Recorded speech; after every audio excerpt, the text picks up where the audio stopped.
Kita mestinya merenung tentang apa yang kita lakukan. Pada setahun yang lalu, apa sih yang kita lakukan? Apa yang sudah kita pelajari, apa yang kita amalkan, dan bagaimana perbuatan dosa yang kita lakukan. Kita taubat atau tidak. Seorang muslim harus terus muhasabah. Muhasabah artinya menghitung dirinya tentang apa yang dilakukan dari hidupnya. Sebagaimana kata Umar bin Khattab radhiyallahu anhu, hasibu anfusakum qabla an tuhasabu. Hisab diri kalian sebelum kalian dihisab oleh Allah.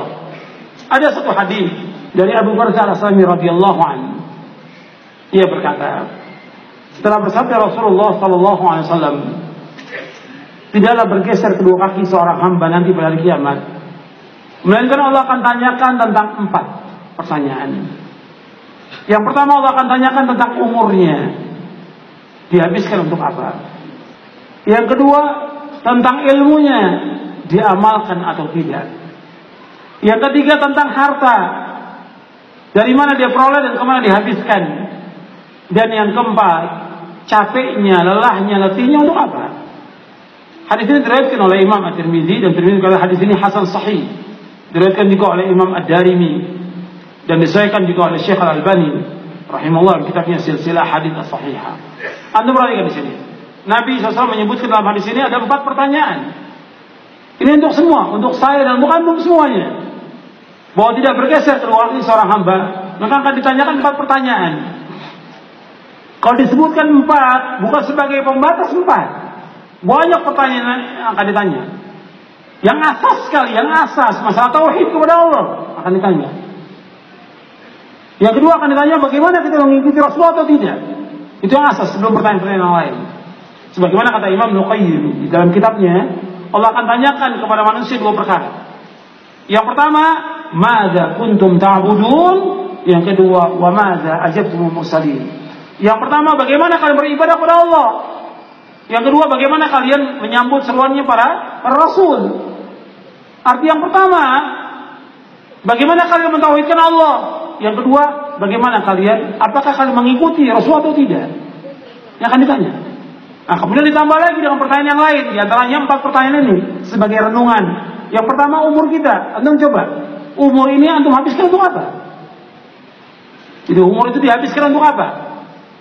Coba, selama berapa tahun antum ini hidup, dihabiskan buat apa? Ada yang habis buat makan, buat main, buat nonton, buat jalan-jalan, ya, buat olahraga, buat ngobrol, buat SMS, ya, buat segala macam, Facebook, chatting, segala macam sudah habis waktunya.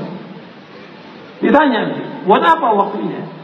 Apakah buat ibadah kepada Allah, buat ngaji, buat mengamalkan ilmu atau yang lain? Akan ditanya ini. Umurnya habis untuk apa? Coba anda merenungkan. Kemudian yang kedua, ilmunya. Dia nuntut ilmu atau tidak, dan diamalkan atau tidak ilmu ini. Orang Islam harus nuntut ilmu, dan mesti nambah ilmu kita setiap hari, dan nambah iman kita, nambah ketakwaan kita kepada Allah. Mestinya demikian. Jangan tambah turun. Mestinya ngajinya nambah, ilmunya nambah, ketakwaannya juga tambah kepada Allah, tambah takut kepada Allah, tambah waraq, tambah zuhud, tambah takut kepada Allah. Ini coba ilmu diamalkan. Untuk diri kita, buat rumah tangga, tambah baik hubungannya. Rumah tangga dengan istrinya juga tambah baik, dengan tambah baik. Bukan tambah kasar, bukan tambah kejam, bukan tambah jauh dari Islam. Tambah baik hubungannya dengan rumah tangga. Begitu hubungan dengan masyarakat tambah baik. Renungkan ini. Yang ketiga, harta kita dari mana kita peroleh? Dari yang halal atau yang haram? Kita cari maisha ini halal atau haram? Coba renungi, pekerjaan kita ini halal atau haram? Uang yang masuk ke kita, uang siapa? Uang orang, uang kantor, barang itu yang ada pada kita, barang kantor, barang yayasan, barang masjid, atau punya orang lain, atau utang yang antum belum bayar, antum pakai barangnya. Coba antum renungkan, dari mana harta itu antum peroleh? Dan kemudian kemana dihabiskan harta itu? Apakah untuk yang halal, apakah untuk yang haram, atau untuk yang mubadzir?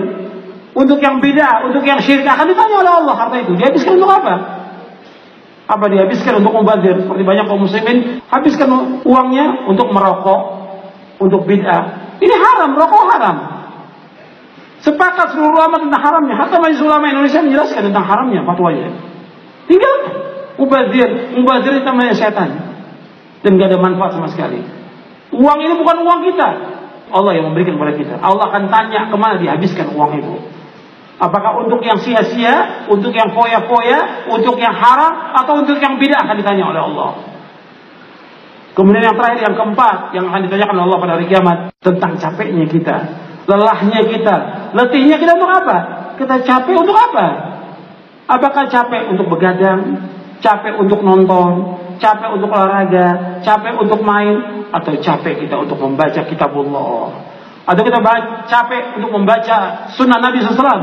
Atau capek karena kita berdakwah, mengajak umat pada tauhid? Atau capek kita membantu orang-orang yang susah? Atau capek dalam melaksanakan ibadah haji atau umrah? Atau yang lainnya? Capek kita untuk apa? Untuk di jalan yang benar atau di jalan bid'ah dan syirik? Allah akan tanya tentang ini. Dan Nabi bersabda dalam satu hadis yang sahih yang diriwayatkan oleh Imam Ahmad dan Ibnu Hibban. Kata Nabi, likulli amalin syirrah wa likulli syiratin fatrah, faman kana fatrah ila sunnati faqad ihtada wa man kana ila ghairi faqad halak. Sesungguhnya tiap-tiap amal itu ada masa semangatnya, ada masa lelah dan letihnya. Barang siapa semangatnya, lelah letihnya karena melaksanakan sunnahku, maka dia telah mendapatkan petunjuk. Dan barang siapa yang lelah letihnya semangatnya bukan karena sunnahku, maka dia telah binasa.